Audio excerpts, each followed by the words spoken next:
Alright, so Air is the story of how Nike, at the time almost exclusively a running shoe company, came to be the number one basketball shoe company in the world by signing Michael Jordan to be their brand ambassador. If you've been outside at all in the last 20 years, you've definitely seen people wearing these shoes. So I was definitely curious to hear this story, even though I'm not like a sneakerhead or anything. To be clear too, this is not the origin story of the company Nike. In the 90s, Nike was already an extremely successful company, but they were almost solely focused on running shoes, and their basketball division was in jeopardy of being shut down completely if they didn't make a huge breakthrough. I knew a little bit about the story already from watching the Michael Jordan documentary The Last Dance, but most of the information there was obviously presented from Michael Jordan's side of things, whereas this movie is largely focused on the events that were actually taking place at Nike's offices. It stars Matt Damon, but also features Viola Davis and Ben Affleck, who also directs, so it's safe to call this a pretty stacked cast. Chris Tucker and Jason Bateman are in it too. I'm almost a bit surprised with the timing of the release. It seems like the type of story and type of cast that they would consider releasing more around awards season rather than just randomly dropping in April.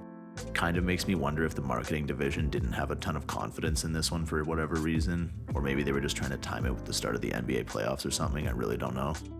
But anyway, after watching it, I definitely don't think they were trying to bury the release or anything because it's a really good movie. It's one of those true story movies that we always seem to get a couple of per year where they just like go all out and don't cut any corners. I feel like it's pretty easy these days to take like inspired by a true story and slap it on a mid-quality streaming movie. But every once in a while you get like a super high quality one. Like some other good recent examples would be She Said or Dark Waters, and I definitely think Air fits in right alongside those movies in terms of quality. My favorite part of this movie was actually mostly the aesthetic and the way they really nailed the 80s vibe.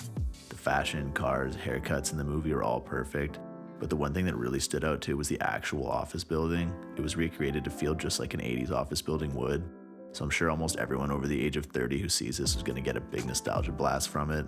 I mean, I wasn't even alive in the 80s, but a lot of that architecture still permeated throughout the 90s, so it was still a trip for me. You pretty much know that the cast is great from the poster, so it probably doesn't even really need to be said, but I'll say it anyway. The acting is great here, in particular as you'd probably expect from Viola Davis. But Matt Damon really carries a lot of scenes too. In particular, there's this one scene during a pitch meeting that I could definitely see showing up later in some Best Actor nominee highlight reels. If there is one criticism to be mentioned with this movie, I sort of think that the characters were a little light on development and depth. We get one scene in the very beginning that kind of gives you a window into Matt Damon's character and what his personality is like outside of work and what his motivations are. But outside of that one scene, you really only get to see everyone in the context of working at Nike and trying to get the deal done, so I would understand if by the end of the movie you didn't feel particularly attached or connected to any of the characters, because for the most part they are pretty flat. With that said though, this is a rare case where the characters themselves aren't really the appeal of the story, it's the events themselves that drive the plot, and the movie is definitely aware of this because obviously most people would expect that Michael Jordan himself would be a very prominent figure in this story, but actually he's not even really a character.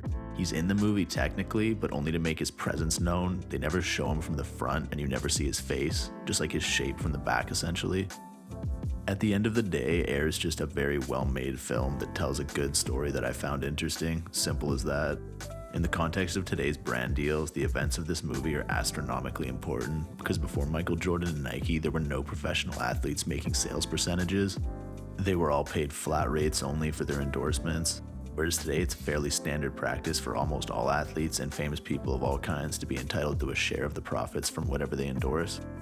Even if you don't care about basketball or shoes in the slightest, I would still recommend this movie because it's really not about either of those things. It's more so a business underdog story about taking risks and finding ways to circumvent bureaucratic red tape and corporate bullshit and just get things done at a grassroots level. And yeah, I feel like at the end of the day, that story resulted in a pretty good movie. So that's all I gotta say. Thanks for watching. Drop a like and subscribe if you got a minute, and I'll catch you on the next one. Peace.